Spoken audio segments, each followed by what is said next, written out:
My wife told me she's pregnant, but I can't be the dad because I can't have kids. Still, I act like I am. I'm 38 and married my wife, who's 33, 2 years ago. We dated for 3 years before that. She wanted to get married more than I did, so I agreed to make her happy. About a year ago, we tried to have a baby, mainly because my wife wanted to. It was tough emotionally, and my wife wasn't very nice during this time. I tried to cope with her behavior, but it was too much. Eventually, I got tested and found out I can't have kids. It really hurt because even though I wasn't initially keen on having a baby, I started to imagine myself as a dad and really wanted it. Finding out I couldn't be a dad was devastating, but the hardest part was yet to come. I struggled to gather the courage to tell my wife that I was the reason we couldn't have a baby. I was scared of how she'd react, especially considering how she'd been treating me lately. I couldn't bear the thought of her disappointment when she realized we might never have children together. So I waited a few days after getting my test results before telling her. But before I could, she surprised me. Just 4 days after learning I was sterile, she sat me down and said she had important news. I was terrified, thinking she somehow knew about my condition. But no, her news was different. She was pregnant. I was completely shocked by what she said, but I pretended to be happy for her. The next day, I got tested again to be sure about my sterility, and the results were the same. I felt lost because if I wasn't the father, then she must have been cheating on me. The fertility treatments she would need were expensive, and she couldn't have afforded them without my help. So it seemed clear she was cheating. It was such a strange and awful thought that I didn't know what to do. Meanwhile, my wife was busy planning a big party to announce her pregnancy.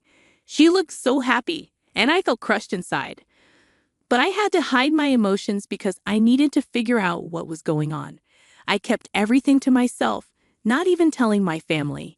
It was too personal and awkward to share with anyone. I couldn't confront my wife either.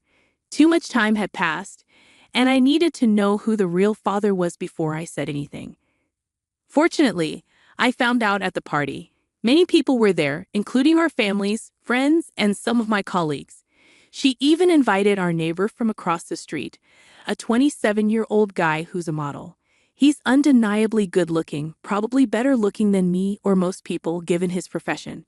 He moved in with his aunt, who lives nearby, to pursue his modeling career since his own family lives far away. My wife always had a soft spot for this guy. When he first moved in, she'd cook for him and his aunt, and he'd even joined us for dinner a few times. We'd chat about his work, and he seemed well-spoken and educated. He's a literature major like my wife, so they hit it off instantly. I didn't mind him, he seemed nice, and I trusted my wife. But on the day of the party, when he arrived, I noticed a change in her demeanor. Her eyes lit up, and she rushed to greet him with a longer hug than she gave anyone else.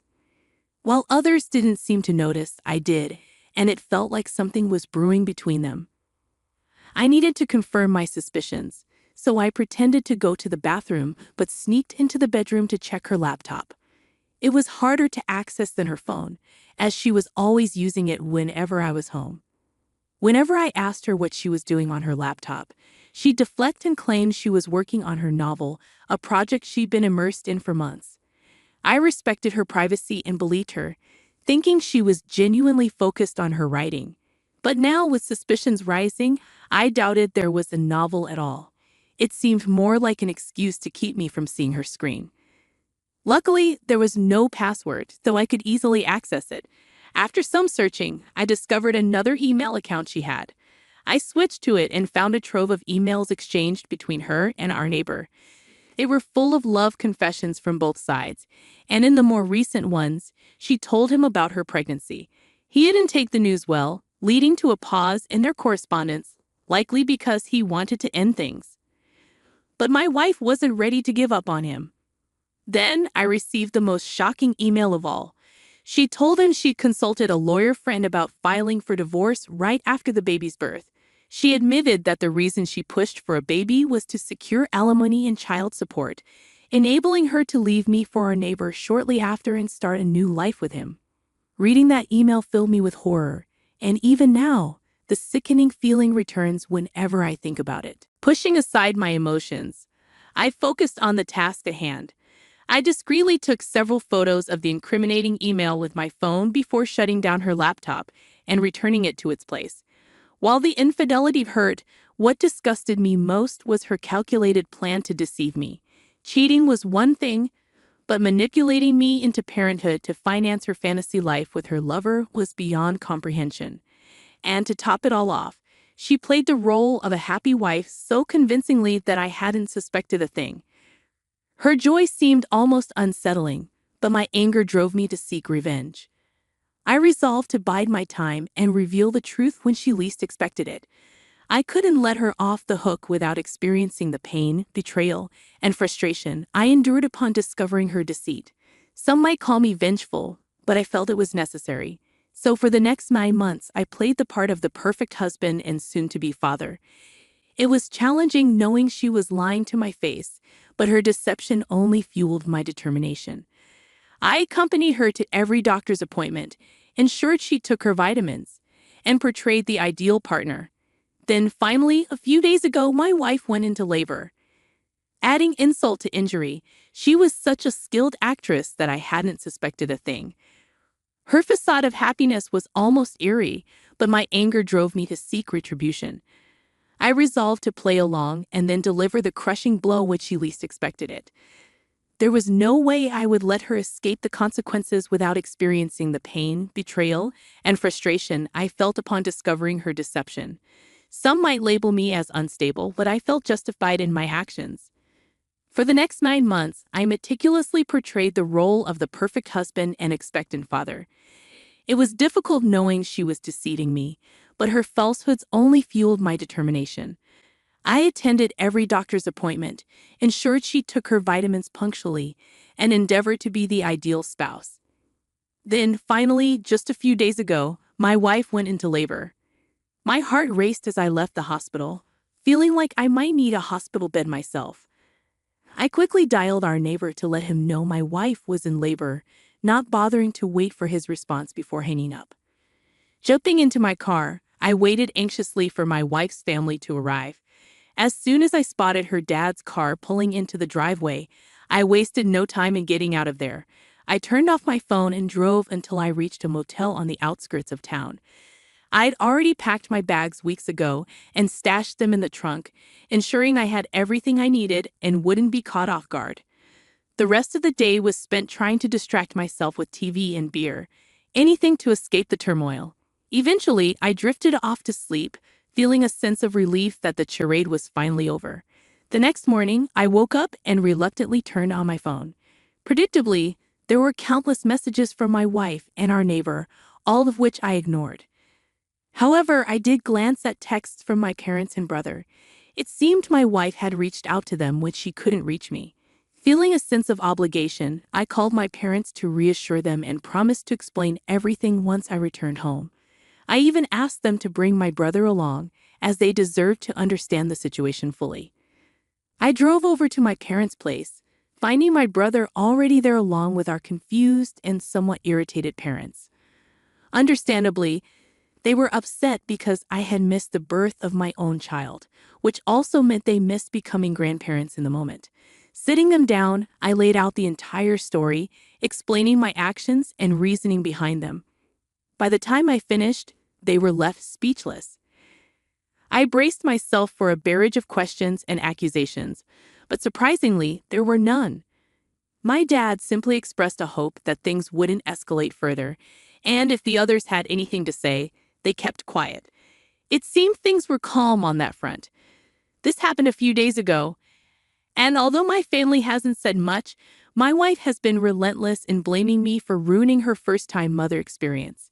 She's been calling and texting nonstop since I left, but I've chosen not to respond. Even my neighbor had the nerve to text me a few hours ago, pleading for us to put our differences aside for my wife's sake and attempt to reconcile.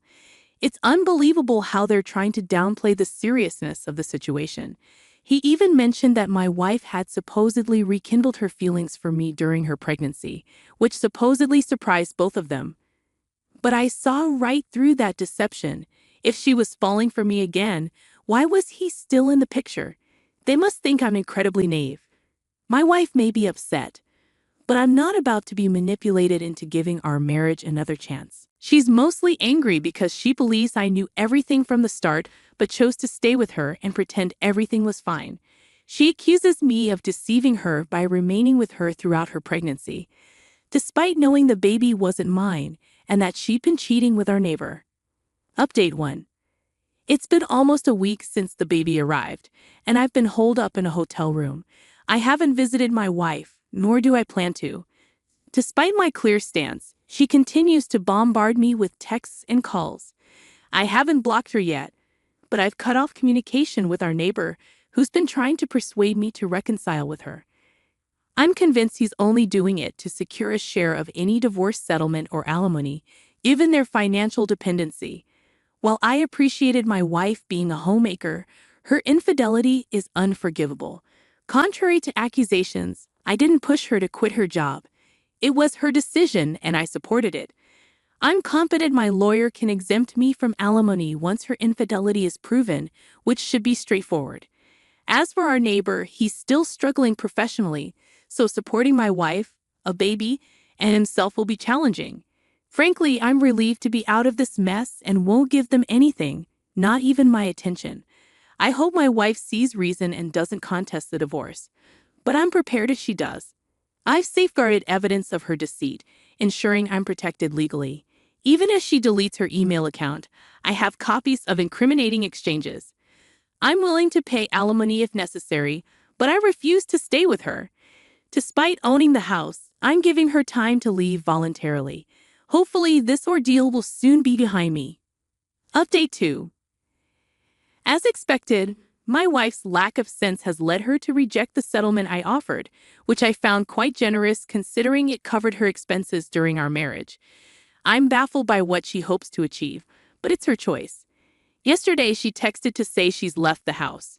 Today, I returned hoping she'd moved in with her parents. Disappointingly, she's moved across the street to our neighbor's house. I'll have to endure seeing them daily now. I briefly considered returning to a hotel but decided against it. This is my home, and I won't be driven out. I wondered why she didn't move in with her parents, a move that would have favored her in the divorce case. However, her father's text shed some light on the situation. He apologized for her actions and assured me they don't condone them. He even mentioned cutting her off after she expressed a desire to contest the divorce. Her irrational behavior continues to baffle me. Surely, she must realize her actions will backfire. Either she's foolish or has sinister intentions. I hope it's not the latter, but with her, I wouldn't be surprised. Despite the complications this living arrangement brings, I refuse to let them provoke me. Thankfully, I'm saving money by not staying in a hotel. It's been a month since negotiations began, and so far, things aren't looking good for my wife. I've gathered evidence of her infidelity. Update 3. It's been a month since the divorce negotiations started, and things aren't looking good for my wife. I've solidly proven her infidelity, especially since she's now living with the man I accused her of cheating with, providing undeniable evidence of my claims. She attempted to fabricate accusations, claiming I was an alcoholic and the reason for my infertility, suggesting that her affair was justified due to my supposed cruelty during our attempts to conceive. However, these claims were easily disproven, as I quit drinking a year ago when we decided to start a family. It's puzzling why she thought such flimsy excuses would hold up. Perhaps her failed initial plan left her desperate, or perhaps motherhood has consumed her attention, leaving no room for scheming. Regardless, both of us understand her slim chances of receiving alimony. It seems she may have relayed this to her boyfriend, as she was recently ousted from his home, along with their child, amid a tumultuous scene of screaming and name-calling. From my living room window, I witnessed the unsettling scene unfold. The moment I saw him forcibly eject my wife while she held our baby, I cast aside any animosity and rushed to their aid. I couldn't bear to see an innocent child suffer for faults that weren't his own. By the time I reached their doorstep, it was already shut, leaving my wife and son in tears. I swiftly scooped up the baby and reached for my wife's hand, leading them back to my house across the street. With a quick call to my father-in-law, arrangements were made for her to return home. In the following hour, amidst tears and sobs, I comforted both mother and child, playing the role of a comforting presence. Despite my initial urge to involve the authorities, my wife persuaded me to let it pass, not wanting further trouble. She expressed profound remorse for her actions, citing her desperation to be with her lover as the cause for her lapse in judgment. She assured me of her readiness to accept the consequences and forego any further negotiations to expedite the divorce proceedings. While I hope she finds the strength to pursue justice and heal from this ordeal, I take solace in knowing I acted with decency and harbor no regrets.